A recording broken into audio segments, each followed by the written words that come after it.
Before we come to PMQs, I wish to remind members of what I said last week.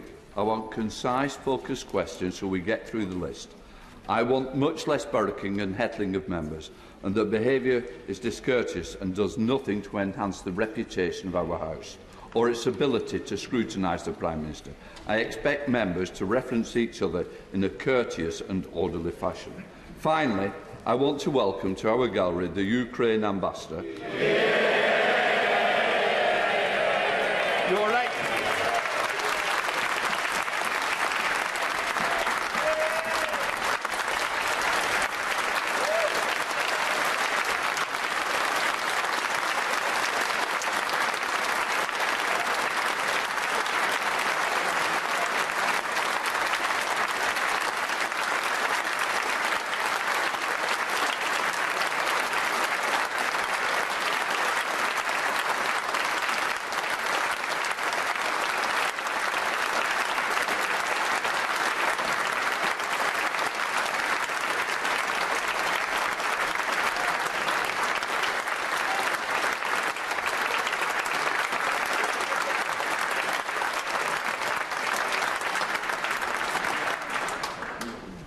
Your Excellency, we generally do not allow applause in this chamber.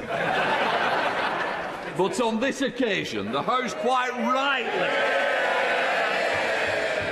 wants to demonstrate our respect and support for your country and its people in the most difficult of times. Before we start, I would like to point out the British Sign Language interpretation proceedings available to watch on Parliament Live TV. We now come to questions, Prime Minister. I call Graham Stewart. Thank you, Mr. Speaker. Question 1. Prime Minister. Mr. Speaker, yesterday I was in Warsaw and Tallinn, reaffirming our commitment to NATO and our solidarity with Ukraine. Putin has gravely miscalculated.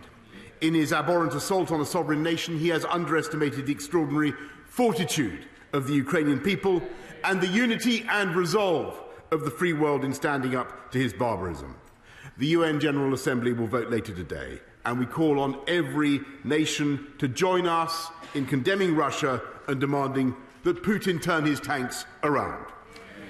If instead Putin doubles down, then so shall we, further ratcheting up economic pressure and supporting Ukraine with finance, with weapons and with humanitarian assistance. Today, the Disasters and Emergency Committee is launching its Ukraine appeal, and every pound donated by the British people will be matched by the government, starting with £20 million. Mr. Speaker, this morning I had meetings with ministerial colleagues and others. In addition to my duties in this House, I shall have further such meetings later today. Graham Stewart. Men, women, children terrorised, murdered and maimed. Indiscriminate munitions unleashed on civilian populations with a total disregard both for international law and human life. Can my right honourable friend assure the House that we will accelerate the transfer of military supplies to the Ukrainians and maintain this country's proud record of support for refugees fleeing war? I thank my right honourable friend, and I hope I can say that I speak for the whole House when I spoke to President Volodymyr Zelensky this morning, and I told him, Mr. Speaker, that we would indeed do everything we can to accelerate our transfer of the shipments that he describes, of the weapons that he describes, and the UK, as the House knows, was the first European country to send such defensive weaponry, and we are certainly determined to do everything we can to help Ukrainians fleeing the theatre of conflict. We now come to the Leader of the Opposition, the Right Honourable Keir Starmer. Thank you, Mr. Speaker. I'm very glad the Ambassador is here so he can hear me repeat what I've said to him privately on a number of occasions, and that is that this House and this country stand united in our support for the Ukrainian people in the face of Russian aggression. And we're all appalled by the shocking footage that's emerged over the last few days. We must stand up to Putin and those who prop up his regime.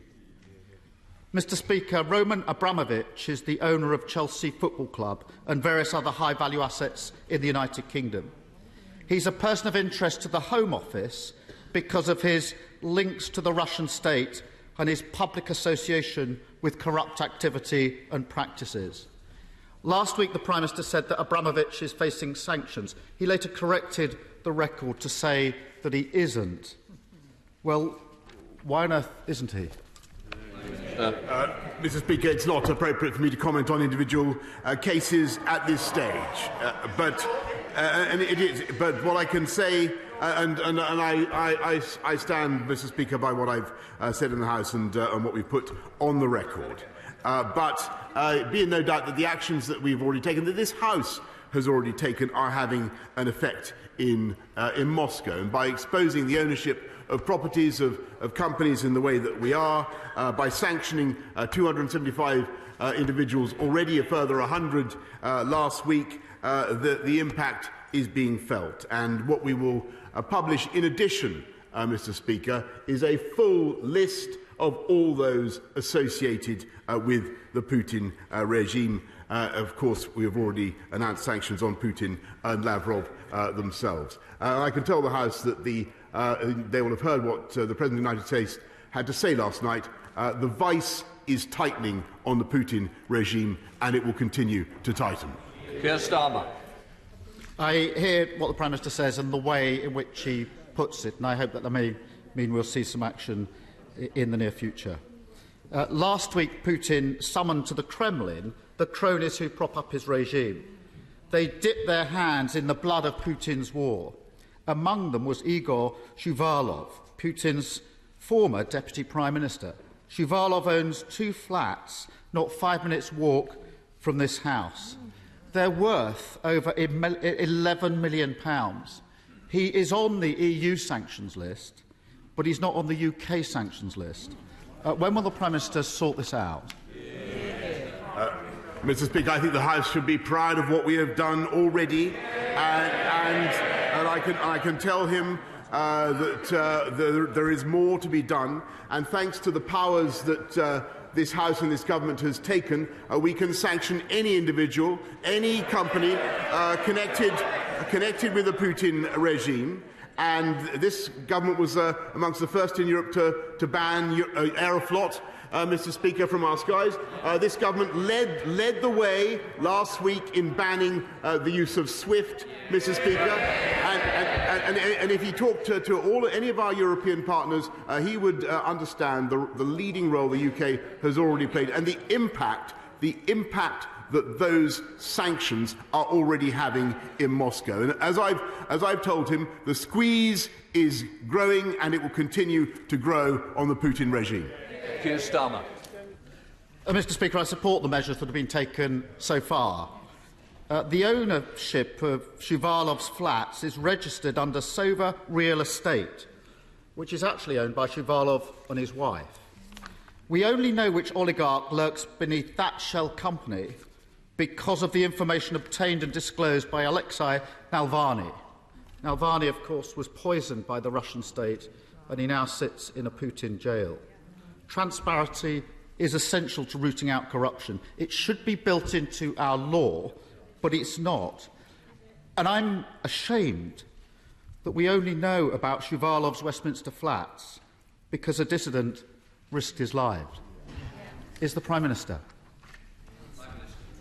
Mr. Speaker, I repeat that the UK, of course, is doing everything that we can to expose ill-gotten Russian loot. And this has been something that we've been working on for a long time. That we actually were the first to impose sanctions on those who who are guilty for the poisoning of Alexei Navalny that he mentions. But what we are bringing forward now is the exposure of the ownership of properties in London and across the whole of the UK in a way that has not been possible before, and that I believe will continue to tighten the noose around Putin's regime. But be in no doubt, it was the UK, Mr. Speaker, that led the way on putting sanctions on the Russian central bank, on putting sanctions on Russian banks altogether, and I'm afraid that we're still out in advance of several of our friends and partners. We want them to go further. I believe that they will, and we will continue to put pressure, Mr. Speaker, ineluctable pressure on the Putin regime. Keir Starmer. Thank you, Mr. Speaker. The Prime Minister refers to the long overdue economic crime bill, which, to be clear, we support and will vote through on Monday with speed. The key plank to that bill is a register of who truly owns property in the United Kingdom. But it doesn't come into force for existing owners like Shuvalov until 18 months after the bill passes. At best, that's autumn 2023. Far too long for the Ukrainian people. Why are we giving Putin's cronies 18 months to quietly launder their money out of the UK property market and into another safe haven? Mr. Speaker, the impact of what the UK is doing, and the impact of the, and I think the whole House should be proud of what we have done, because we have led the way on this. We led the way on SWIFT, we led the way on Aeroflot, we led the way on freezing the assets of banks. And if he asks about the speed of results, Mr. Speaker, I can tell him that on Thursday the Russian stock market fell by $250 billion worth of assets that were wiped off. The ruble fell by about 40%. We're now in the third day, Mr. Speaker, in which the Russian stock market has not been able to open. That is thanks to the package of global sanctions, or Western sanctions, that the UK has led in enforcing on the Putin regime. And I think he should acknowledge that. Stop. I have acknowledged it, and I do again. What I'm offering is support to speed this up. On Monday, the Prime Minister knows he has the House with him when this economic crime bill goes through. We could do this on Monday at speed, and I think the whole House would welcome that. So it's an invitation to work together, Prime Minister.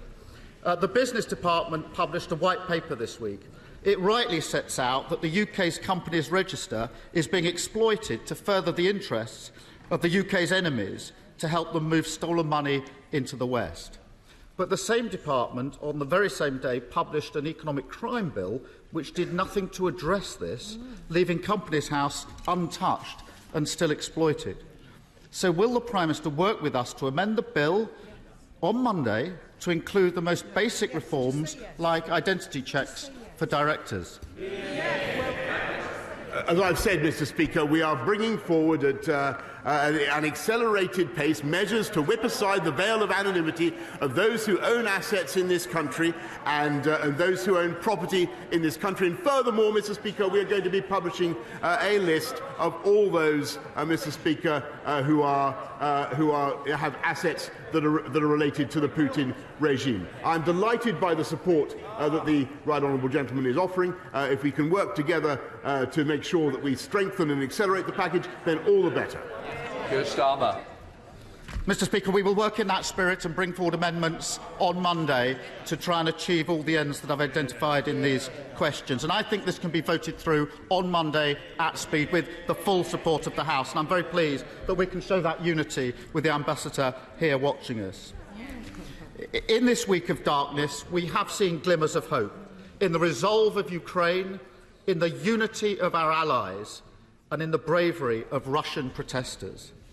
They remind us that the Russian people are not our enemy.